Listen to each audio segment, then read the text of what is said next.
Welcome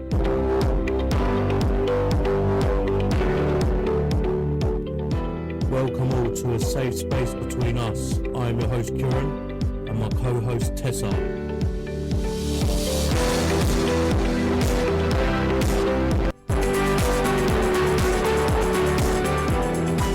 This is your safe space. There is no judging here. We care. You're not alone. We will support you and help you. This is your channel too. Enjoy.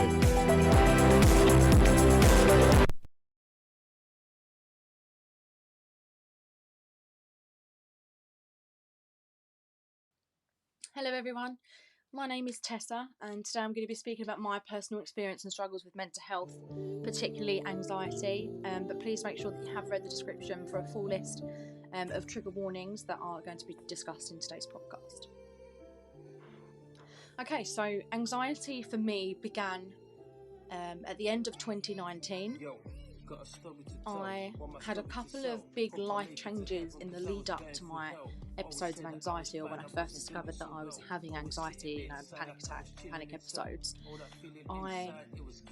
Some of the life changes were pretty large for me. So it started with the beginning of 2019. I had ended a long-term relationship. It was a 9-year relationship, and although it was mutual and it was the best thing at the time, it was still a big life change because we were together for a long time from a very young age. So that was difficult for me, you know, being single and being on my own. And then my second big life change was that I had a complete change of career. So if you've listened to episode 1 or like the introduction episode, you'll know that myself and Kieran used to work together in the prison service, and I worked in the prison service for 7 years. I worked in the prison service. Just have to do like quick mental maths there. So I left the prison service and then went to I started flying. So I trained to become a flight attendant and I was successful and I was working for an airline. That was a big change, but also with that change came a completely different schedule, crazy hours, not a lot of sleep, a lot of physical exertion, and a lot of stress. I'll be honest, it was a very, very stressful job, and flying in itself takes its toll on your body and your mind as even a passenger, you know, going on holiday when you know you're going to relax. So obviously it takes its toll even more so if it's something you're doing multiple times a day for days at a time. And I didn't drive at the time, so I would have to take public transport to and from work, which obviously added on quite a long time to my shifts. And it was around this time that I started really struggling to sleep.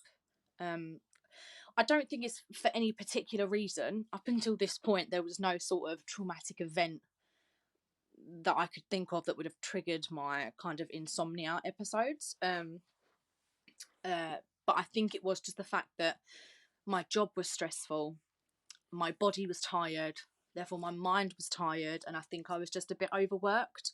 So I really struggled to sleep. And obviously I had done long hours. I mean, the only good thing about flying was that I met amazing people and I lost a ton of weight because I was doing upwards of like 25,000 steps in a day. So yeah, moving on from that. So we come into summer of 2019. My uncle on my dad's side of the family passed away unexpectedly, and we are such a tight-knit family and we are so close. It hit everyone hard anyway, but the day after my uncle died, early in the morning, my father passed away. So my uncle and my dad passed away, you know, less than 24 hours apart. And on the morning that my dad passed away, I was present, as was other members of my family, and I had to perform CPR on my dad you know, and that's, I mean, I've never gone through life. I have always gone through life, sorry, you know, assuming that at some point it's expected to lose your parents, you know, but never in a million years did I think that I would lose my dad so unexpectedly and at such a young age, you know, like I was in my early 20s at the time. But it was very traumatic having to perform CPR. And don't get me wrong, I've never been a stranger to, you know, like emergency or medical situations. Being in the prison service, I think, you know, I feel like I have seen a lot. Again, working on the airline, many times was I involved in medical emergencies. It's not the first time I've had to perform CPR on someone, but it was very, very, very hard performing CPR on someone I know, let alone that person being my dad.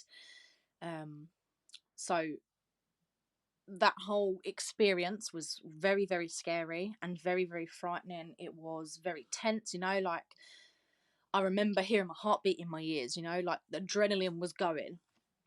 And although it felt like everything was moving in slow motion, but like I remember being on the phone to the ambulance, and I remember the call handler. I was so out of breath whilst performing CPR, I couldn't say the timings of the beat, you know, like the 1, 2, 3, 4. I couldn't speak because I was so out of breath. And I remember the call handler shouting at me like, "I need to hear you. Hello, are you still there?" But I had no breath in me to respond to her to say, "Yes, I'm doing it." Like, you know. And then obviously the paramedics turned up. They took over CPR. And then ultimately he wasn't able to be revived. So my dad did pass away and we wasn't able to resuscitate him. So yeah, that was unexpected. And I think, although, so disclaimer, I am one of these very few lucky people to have such an amazing family and such a close-knit circle of friends. And I know how lucky I am to have these people around me for support. I could get upset speaking about it, but I know how lucky I am to have these people around me for support and to help me through anything that life might throw my way. And I know that's not the case for a lot of people. So I just want to say that I know how very lucky I am to have that. So yeah, obviously my family are all together. We are very tight and we all protect each other and we're all there for one another. But for some reason, I think, although obviously the day my dad died, I was able to cry with my family. You know, it was what it was, and we let ourselves be on the day. I think I really struggled to. I think in the back of my mind somewhere, I made a decision to not let myself grieve, and I think that was because, and I don't know if this is going to make sense to anyone, but I'm going to say it anyway. But like my dad deserved the world, and my dad deserved for me to feel heartbroken over his death forever. And I don't know if that makes any sense to anyone, but like I think in the back of my head I was thinking, well, as sad as I feel today, as heartbroken and grief stricken as I am today, I need to feel this for the rest of my life, because I don't want to ever get to a point where I don't cry. I don't know if that makes any sense, but moving on. So from the day after my dad died, I actually went out and I met up with a friend. And again, I go back to, you know, having really, really great friends who said to me, "What do you need?" And I said, "I need to get out of the house. I need to get fresh air. I need to just, you know, I need to just be away from the home." So I went out for a drink, and I didn't cry. I didn't really get upset. The day after that, I went out with another friend and we went to get some food. You know, again, like, I just wanted to be out of the house. And the day after that, I went out again. And I just feel like for a very long time I wasn't able to start that grieving process, because I just probably feeling sorry for myself for having to go through something like that, losing a parent. And maybe, I don't know, I just wanted to stay in that place of sadness. So yeah, so in between my dad passing away and my dad's funeral, I didn't realise that I was unwell, like physically, not mentally at this point yet. So long story short, I ended up in hospital and staying there for a number of days, because of everything that happened. I think I just didn't realise that I was unwell, and that, yeah. So being in hospital and having what happened was very traumatic as well. I then discharged myself the night before my dad's funeral because there was no way I was going to miss, obviously, my dad's funeral. So we had my dad's funeral the next day. It was a lovely service. It was the perfect send-off.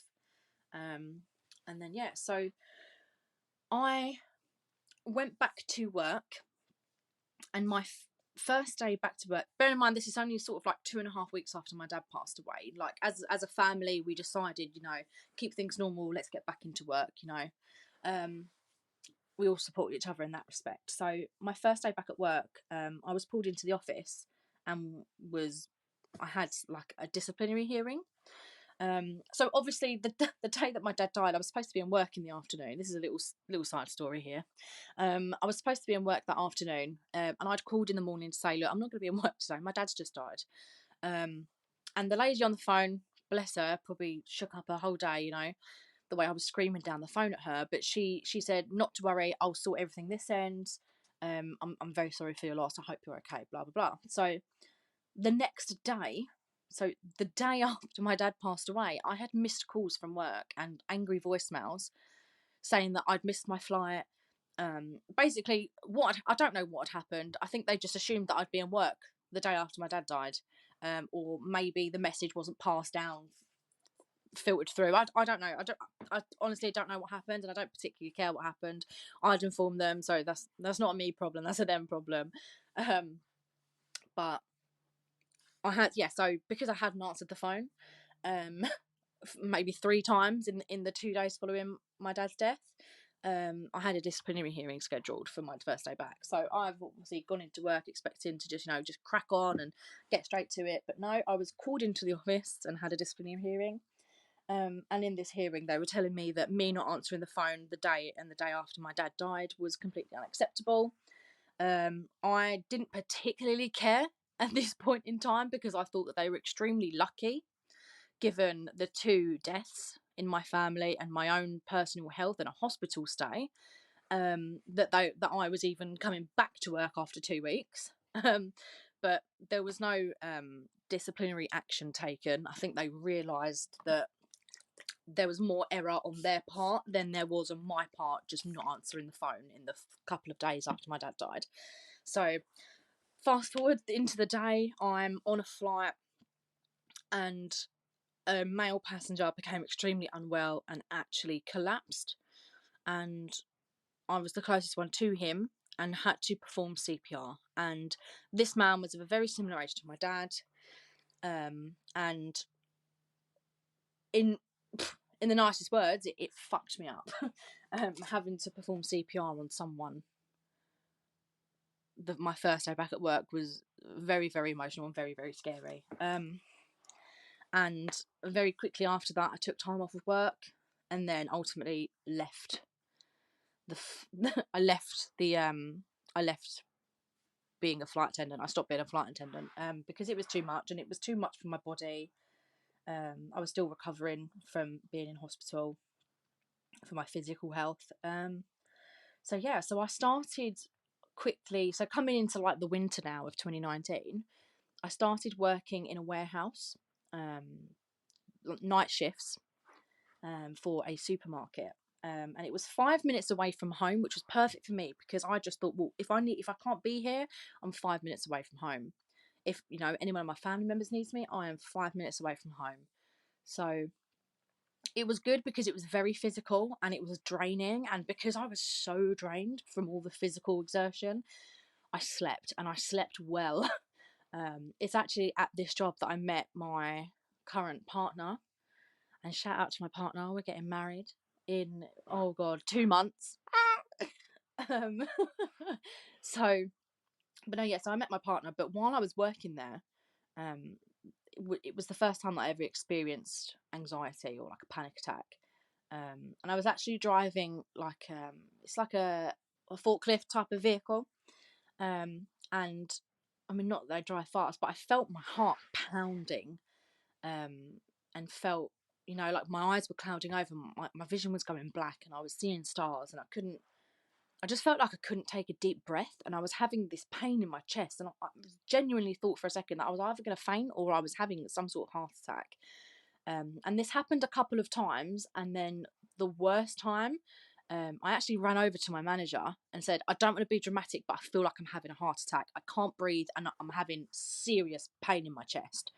So about 30 seconds later, I actually collapsed at work, and an ambulance was called. I was taken to the hospital, and in the hospital they said, there's nothing wrong with you.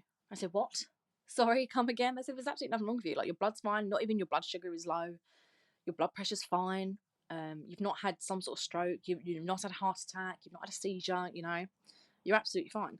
There's nothing wrong with you. Your blood tests are all clear. Even like your iron's fine, your vitamins are fine, absolutely everything. There was nothing that they could tell from, you know, urine, bloods, all these tests that they've done. There was nothing that they could see that was wrong.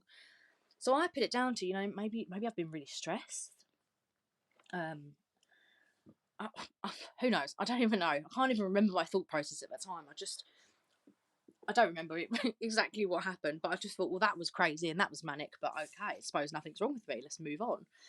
And I even took a pregnancy test at this time because I thought, oh, maybe I'm pregnant, you know, like pregnant women faint. But no, I was not. So this kept on happening over like a number of weeks, and then it rolled into months.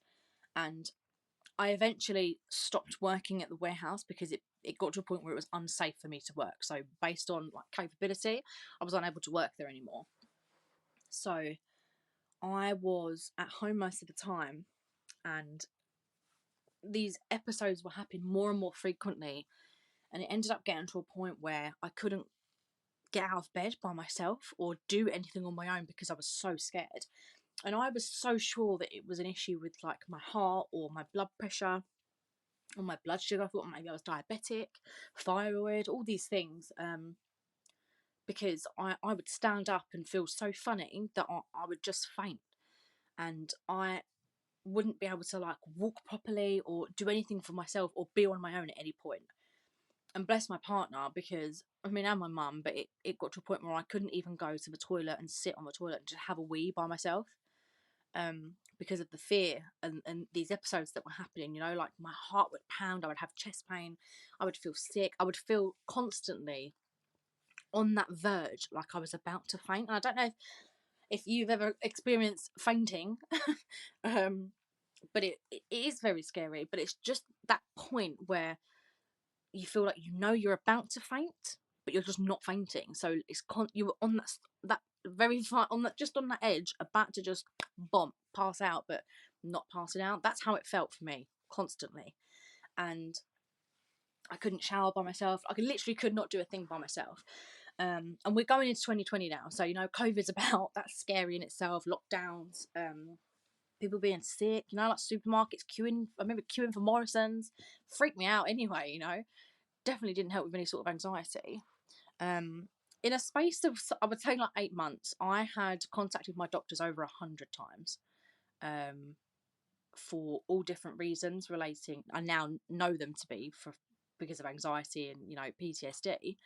But over 100 times, and good thing my GP kind of took me seriously in the end. But I did have, you know, like an ultrasound of my heart. I had so many tests done, the 48-hour blood pressure tests, and pulse, ECGs, echocardiograms. Like I cannot even begin to think about the amount of blood tests that I had, and urine tests and scans and all sorts of things. And it was only recently, actually, after a bad episode, I thought I was having seizures. And this is recently after a mental health, you know, anxiety and PTSD, panic disorder diagnoses. I thought I was having seizures because it was that bad. And ended up having like an MRI of my brain just to rule out brain cancer. But there's nothing wrong with my brain. I don't have brain cancer. I'm not having seizures. But so I was diagnosed with generalized anxiety disorder, panic disorder, and PTSD officially. I started medication for all of the above, and the doses was very, very tricky to work out in the beginning. So it's kind of like, it was a bit crazy, to be fair, because I was on beta blockers, anti-anxiety, antidepressants, a bit of a mix. And it took months and months to kind of find a balance and a happy medium with them. The doses have increased and decreased over the past couple of years, depending on how I've been in myself. But I've learned, over the years to kind of know where I'm at to be able to help myself. And I have this kind of relationship with my doctor where I can say, look, I've not been feeling great, so I think it's time for me to try to increase the dose some. And at the same time, my doctor will trust me. If I say I've been feeling really great, I think I'm ready to maybe decrease the dose. Like at one point I even came off of medication completely because I felt fine. And then months later I had to go back on medication because it turns out I wasn't fine. But yeah, so I had this struggle with being on my own and being able to do anything for myself because I would always feel like I was in a constant state of panic and always feeling that anxiety. And one of the worst episodes I had was I was at home and I was literally in bed. I think I was watching Love Island. So it's not even something that I would feel anxious about, I'd wait for Love Island every night. One of these like die-hard Love Island fans. And yeah, so I was in bed. It was, I don't even know what time Love Island was on, 9 o'clock. My mum had just come upstairs and got ready for bed. So my mum was just next door. I was still living at home at this point. But yeah, so all of a sudden I came over really hot. Oh, that's another thing I should mention. Heat is a really big trigger for my anxiety. Hence not being able to shower and things by myself or being in the sun. But oh yeah, so I came over really, really hot and then had this episode where my heart was pounding. I felt sick, I felt like I was going to pass out. And I remember I couldn't move my body. So I couldn't open my mouth to speak. All I could do was just kind of scream. I couldn't move my arms. I couldn't move my legs. My body was literally frozen. I had no control over my body whatsoever. I don't even remember if I was able to, move my eyes, but I just remember making this noise from my mouth. And then I was able to shout for my mum. But I had no control over my body and I was in such a state of panic and fear. And I'm not even embarrassed to say it, but I completely basically I pissed myself. I just completely wet the bed. Because I just lost control. I had no control over my body. So I had no control over my bladder and that was it. I completely just wet the bed. And an ambulance was called and I was taken to hospital because it was just, I was just frozen. It was nuts. Get to hospital and they said, oh, there's nothing we can do, but we can give you a blood test to make sure everything's all right. And I'm just like, there's nothing that you're going to be able to do for me. There's nothing that my bloods are going to tell you. The only thing my blood is going to tell you is what medication I'm on. There was nothing they was going to be able to tell me with the millionth blood test in that month. So I think I refused the blood test. I think they done an ECG to just make sure my heart was fine and my blood pressure and temperature and but yeah, and then I think I just went home. But yeah, that was crazy. So through my GP, I was put in touch with a mental health charity called Mind in Bexley, and this charity were unbelievably helpful. I mean, the only kind of bad thing is that I had never heard of Mind in Bexley before I was kind of referred by my GP. I know you can self-refer to the mental health charity Mind, but I'd never heard of them, and I think had I have known about kind of mental health charities before, or that it was even an option to self-refer without having to go to the GP, I probably would have been in therapy a lot earlier. But yeah, so I was referred to Mind in Bexley through my GP, and very, very quickly I was in touch with them. I think it was less than 24 hours, and I had contact with them. They done a telephone assessment, asked me all sorts of questions, like a questionnaire. You rate. It's like a point system. So 1 being low, 5 being the highest. How on this scale, what do you feel, etc. Blah blah blah. So I scored quite highly, and I was offered one-to-one therapy, group therapy also, online therapy that you can like complete yourself, and access to, you know, all of these courses for like self-help. I took them up on all of the above. I turns out I actually enjoyed group therapy more than one-to-one therapy, because, and I don't, this is probably the wrong thing to say, and you can judge me for this if you want, but I'm one of these people that this is going to sound really bad, but like I'll listen to other people's situations and I think, well, thank fuck mine's not as bad as that, you know, and it would make me feel better about myself. And group therapy worked. It was so much more beneficial for me because it really did put you know, I really then had faith that I was not alone, because I would have 9 other women in my group. At one point there was 9 other women who was going through shit similar to me, and I just thought, wow, do you know what I mean, we really aren't alone.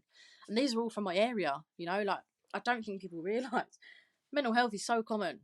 But yeah, so I had group therapy and I was taught loads of self-help tools, and the group therapy really kind of, I mean, because I had a diagnosis from the GP, you know, like anxiety, PTSD, traumatic events, and I knew that I had these issues but didn't really understand them. Like, what is anxiety? What does it do to your body? What does it do to your mind, you know? What is trauma? What is PTSD? And I very quickly learned that a lot of the things that were happening with my body was all to do, you know, like the fight or flight response, fight, flight, freeze, response, and things like that. And like the feeling sick and being hot, and you know, I learned a lot about myself. I learned a lot about anxiety, a lot about depression, a lot about panic. And learning about these things really helped me to understand what my body was doing, and then over time, I think the way my body would be became a lot less scary, and then obviously I would react less. So when I started feeling anxiety, I would then start to panic because I was feeling anxious, because I'd be like, right, well, I'm going to faint now. You know, I could develop this crazy fear of fainting or becoming unconscious, this fear of being sick. I mean, a lot of people don't like being sick, but I used to be one of these girls that would do a tactical thunder on a night out. No way would I be able to do that now. But the whole having anxiety and feeling these things in my body and understanding the way my mind was now working became a lot less scary. And then obviously over the years, my episodes of anxiety and panic have become a lot less frequent.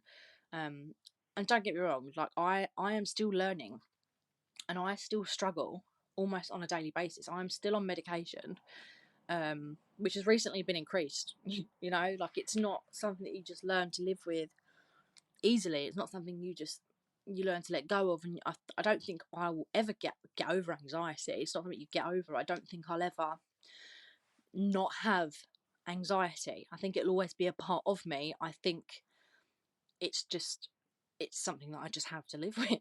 It's something that I just have to, you know, learn to control. And I think over the past couple of years, I've been doing quite well in being able to control it.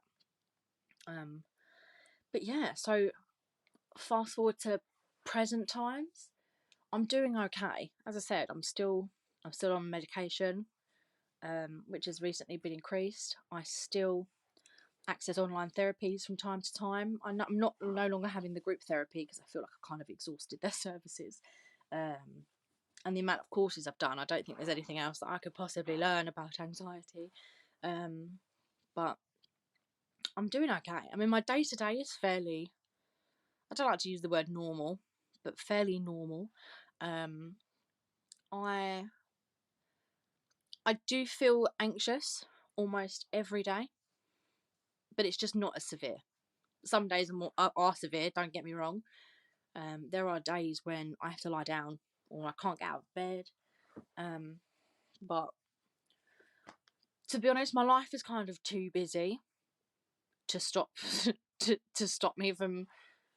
My life is too busy for me to be feeling sad or angry at the fact that I have anxiety. So I get up every day, regardless of how I'm feeling. I get up in the morning, I take my medication through my partner. my almost husband. I have two stepchildren who are 7 and 10. You know, there's no day where I'm allowed to stay in bed. They are my alarm clock, and even on a non-school day, like we're currently in the Easter half term, they will get me up in the morning. There's no, they still need to be fed.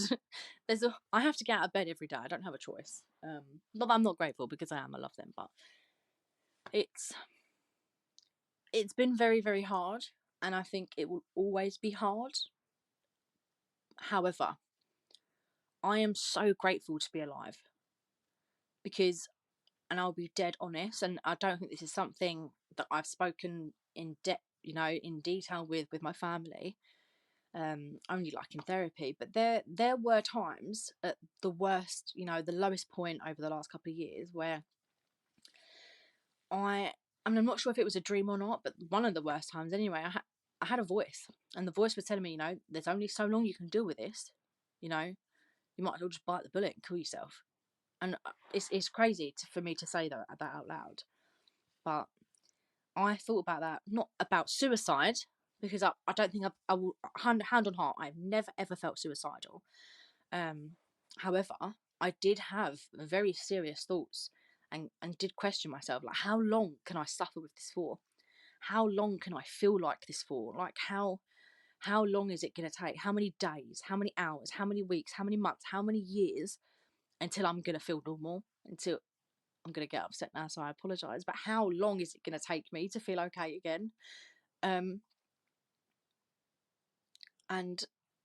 that, for me, that was probably the scariest point, because I just thought, how at some point is this going to get so bad to where I'm not going to wake up one day, or I'm not going to want to help myself anymore because it's too hard or it's too stressful.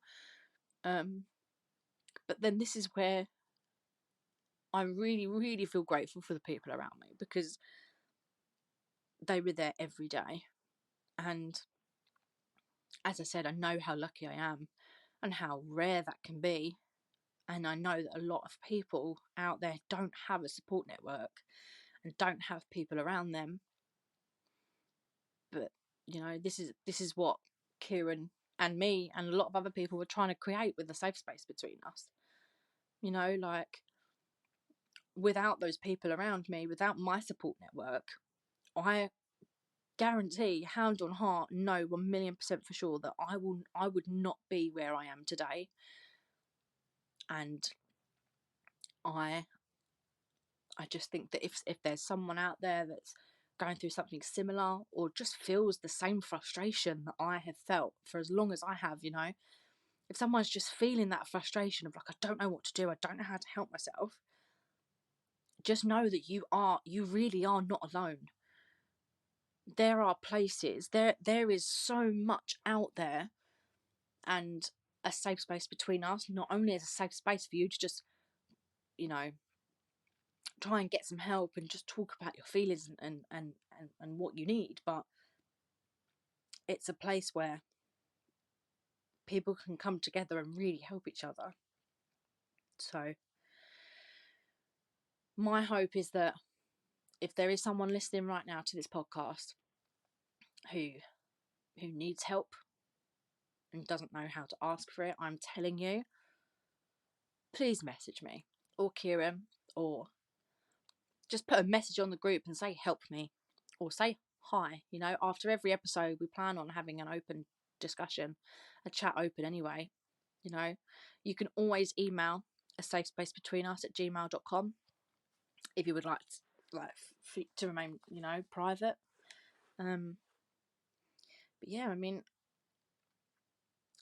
I'm not saying that I'm absolutely fine now, but I really hope that people can listen to this episode and my story and think of it as a positive episode. Like, I've had some drama in my life, I've had some trauma. I've dealt with quite a lot in a short space of time, being young. And I've also taken on a lot on my shoulders. But I do hope that my story can just inspire just one person to come forward and get the help that they need. But yeah, I think I'm going to finish up. I'm probably going to go and make myself a cup of tea and have a good old cry. I'm no stranger to talking about my mental health, as I say. You know, I speak to my friends, I speak to my family, I speak to my partner. So, but I think talking about it all on my own. Me and Kieran are not actually together right now. I don't know if you could tell. But yeah, talking about it on my own is just kind of, it's like a therapy session.